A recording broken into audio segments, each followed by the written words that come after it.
देखिए आगे बढ़ते हैं। स्कूली बच्चों के बैग पर रहेगी नजर। उदयपुर चाकूबाजी कांड के बाद अभी सरकार देखिए अलर्ट मोड पर इस वक्त नजर आ रही है। और आगे बढ़ के आपको बताते हैं कि राजस्थान शिक्षा विभाग ने जारी की है नई गाइडलाइंस। नई गाइडलाइंस क्या जारी की गई वो देखना काफी ज्यादा महत्वपूर्ण है। छात्र अब स्कूल में धारदार हथियार नहीं ले जा सकेंगे। शिक्षा मंत्री की तरफ से कुछ देर पहले आपको हमने सुनवाया भी किया, कुछ उन्होंने कहा कैंची छुरी जैसी नुकीली चीज ले जाने पर भी अब बैन लग चुका है, लेकिन आप अब नहीं ले जा सकते हैं। स्कूल को छात्रों के बैग चेक करने के लिए भी लगातार निर्देश जारी किए गए हैं कि आप चेकिंग प्रॉपर कीजिए। और इसके अलावा बैन वस्तु लाना नियमों का भी उल्लंघन माना जाएगा। ऐसे में कार्रवाई की जा सकती है आपके परिवार वालों पर भी, क्योंकि अगर उन्होंने प्रॉपर चेकिंग नहीं की, बच्चों की भी नियम तोड़ा तो बच्चे और उसके अलावा अभिभावकों पर भी एक्शन होगा। जैसे कि मैंने आपको पहले भी बताया कि कड़े कानून का प्रावधान लागू करने की बात इस वक्त शिक्षा मंत्री कहते हुए नजर आए थे कि ये जो नियम है उसका पालन किया जाना चाहिए स्कूलों में। और इसी को लेकर के आपको लगातार हम बता रहे हैं कि फिलहाल अब जो प्रशासन है, प्रशासन के अलावा सरकार भी इस वक्त अलर्ट मोड पर नजर आ रही है, ताकि बच्चे पूरी तरह से सुरक्षित रहे और जो अभिभावक है वो पूरी तरह से सावधान रहे। और चलिए अब आगे बढ़ते हुए आपको बता देते हैं झारखंड की सियासत के बारे में। कोल्हान टाइगर का जिक्र करें तो चंपई सोरेन सुर्खियों में है और सियासत झारखंड की गर्म है। दरअसल कोल्हान टाइगर ने अपना दर्द बयां कर दिया है और इस दर्द के जरिए संकेत भी दे दिए हैं कि बीजेपी में लगभग उनका जाना तय है। इस बीच हेमंत सोरेन ने बीजेपी को जिम्मेदार ठहराया है इस पूरे मामले को लेकर। क्या पूरी जानकारी, रिपोर्ट देखिए।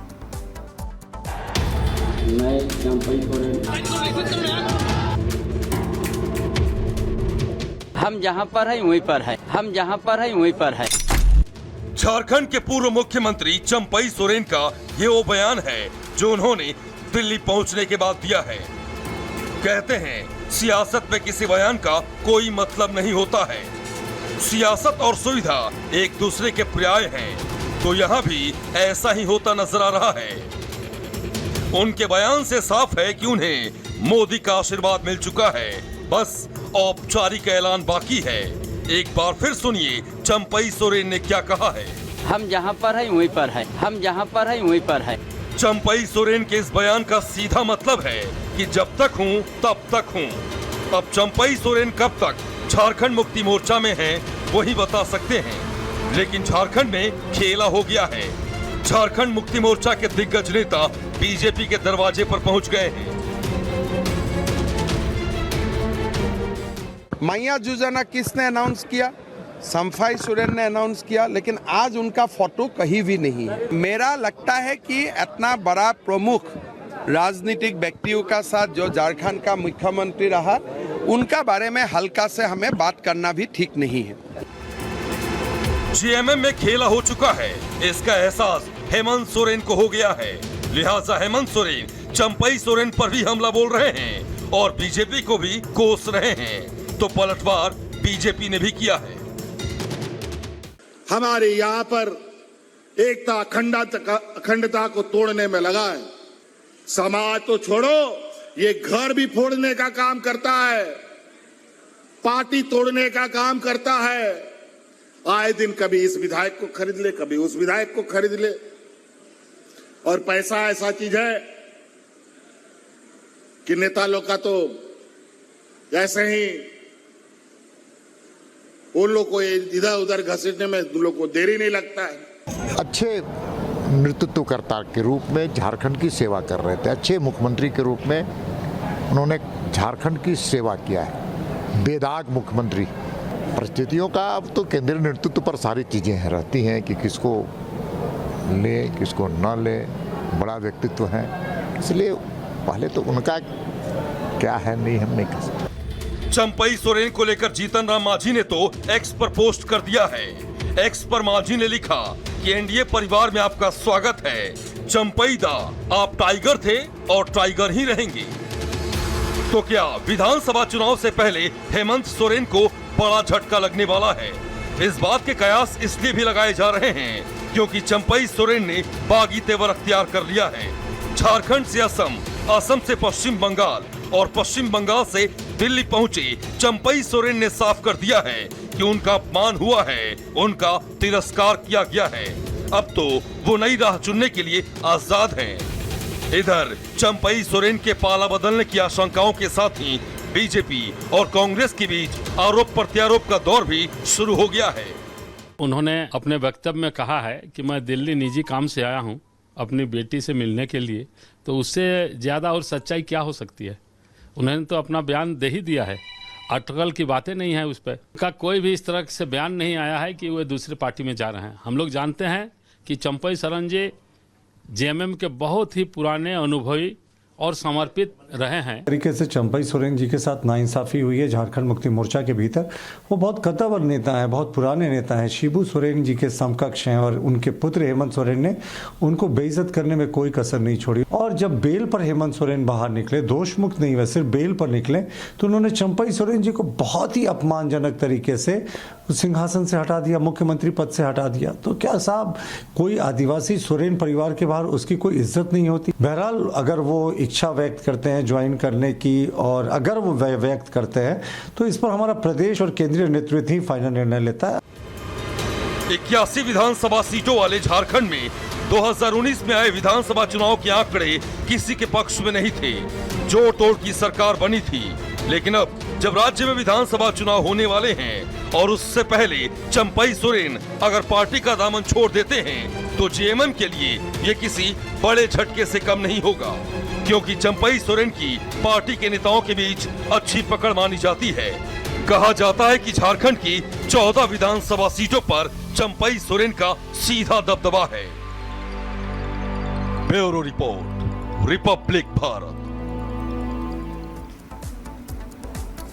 और चलिए खबरों में आगे बढ़ते हैं, बात करेंगे उत्तर प्रदेश बीजेपी की, क्योंकि यूपी बीजेपी में अब सब कुछ ऑल इज वेल है, यानी कि सब कुछ ठीक है। देखने को मिल रहा है कि डिप्टी सीएम केशव प्रसाद मौर्य भी सीएम योगी आदित्यनाथ की जमकर तारीफ कर रहे हैं। उपचुनाव की तैयारियां की जा रही है। इसी बीच मिर्जापुर में हम देख रहे हैं कि डिप्टी सीएम केशव प्रसाद मौर्य ने प्रधानमंत्री मोदी से लेकर यूपी के सीएम योगी आदित्यनाथ की तारीफ की। बिल्कुल, और ये बता रहा है कि सब कुछ ठीक है, लेकिन सपा के मुखिया अखिलेश यादव को ये तारीफ करना बिल्कुल रास नहीं आ रहा है और एक बार उन्होंने फिर से केशव प्रसाद मौर्य पर तंज कस दिया। क्या कुछ कहा है, रिपोर्ट देखिए।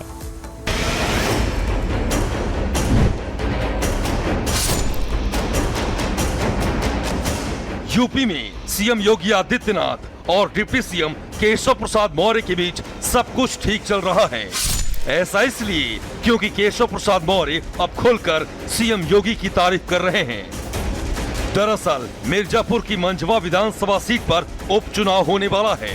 इसी कड़ी में मिर्जापुर पहुंचे डिप्टी सीएम केशव प्रसाद मौर्य ने भरे मंच से प्रदेश के मुख्यमंत्री योगी आदित्यनाथ और पीएम मोदी की जमकर तारीफ की है। बीजेपी कार्यकर्ताओं को संबोधित करते हुए केशव प्रसाद मौर्य ने कहा कि देश में पीएम मोदी और प्रदेश में सीएम योगी जैसा कोई नेता नहीं है। केशव प्रसाद मौर्य ने कहा कि देश की जनता भी मानती है कि डबल इंजन की सरकार स्वतंत्र भारत के इतिहास में सबसे बेहतर काम कर रही है। केशव प्रसाद मौर्य ने कहा कि दुनिया के सबसे शक्तिशाली और प्रभावशाली नेता हमारे पीएम मोदी हैं और देश में जब सभी मुख्यमंत्रियों की तुलना होती है तो सबसे अच्छा काम सीएम योगी आदित्यनाथ के नेतृत्व में हो रहा है। दुनिया में मोदी जी जैसा नेता कोई दूसरा है क्या? देश में मुख्यमंत्री योगी आदित्यनाथ जी जैसा दूसरा मुख्यमंत्री है क्या? तो जब देश का नेता हमारा दुनिया का सबसे शक्तिशाली प्रभावशाली और प्रदेश के हमारे मुख्यमंत्री जब पूरे देश के मुख्यमंत्रियों की तुलना होती है उसमें सबसे अच्छा काम उनकी अगुवाई में किया जा रहा है, तो पीछे होना चाहिए कि आगे होना चाहिए? इधर केशव प्रसाद मौर्य ने सीएम योगी की तारीफ क्या की, सपा मुखिया अखिलेश यादव को मिर्ची लग गई। पत्रकारों से बातचीत में अखिलेश यादव ने केशव प्रसाद मौर्य पर एक बार फिर तंज कस दिया।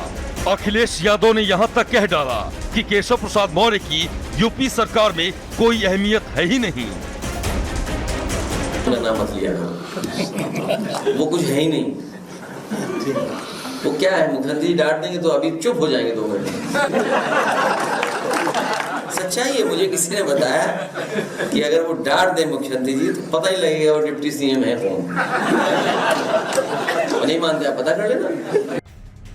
हालांकि ये कोई पहला मौका नहीं है जब अखिलेश यादव और केशव मौर्य के बीच जुबानी जंग देखने को मिली हो। इससे पहले भी दोनों नेता एक दूसरे पर तीखा हमला करते देखे गए हैं। हाल ही में जब विधानसभा का सत्र चल रहा था, केशव प्रसाद मौर्य ने अखिलेश यादव पर चुटकी ली थी। हालांकि अखिलेश ने तत्काल केशव प्रसाद मौर्य पर पलटवार किया था। दोनों नेताओं के बीच जुबानी जंग की एक झलक आप भी देखिए। माननीय अध्यक्ष जी, साइकिल पंचर हो गई है तो अब पंचर को ठीक कराने की जो आपकी साइकिल है उसको शायद उत्तर प्रदेश जनता ठीक करेगी नहीं, इसलिए मैं लोक भवन में कब बैठूंगा। लोक भवन में हम लोग ये पीडब्ल्यूडी मिनिस्टर रहे, ये भूल गए इनके जिले की मुख्यालय की सड़क किसने बनाई? आपने बनाई? बताइए बताइए। फोर लेन किसने बनाई बताइए? माननीय अध्यक्ष जी, सड़क किसने बनाई है, एक्सप्रेस किसने बनाया है, मेट्रो किसने बनाई है? जैसे लगता है आपने सैफई की जमीन बेच करके ये सब बनवा दिया है। तुमने घर के तुम अपने पिताजी से पैसा लाते हो या बनाने के लिए? तुमने राशन बांटा है तो पिताजी ने क्या बात है? बहरहाल सियासत में नेताओं के बीच आरोप प्रत्यारोप कोई नई बात नहीं है, लेकिन केशव प्रसाद मौर्य के ताजा बयान से साफ है कि बीजेपी आलाकमान ने यूपी में चल रही आंतरिक कलह को काफी हद तक सुलझा लिया है। Bureau report, Republic Bharat. और चलिए अब आगे बढ़ते हुए बात रक्षाबंधन की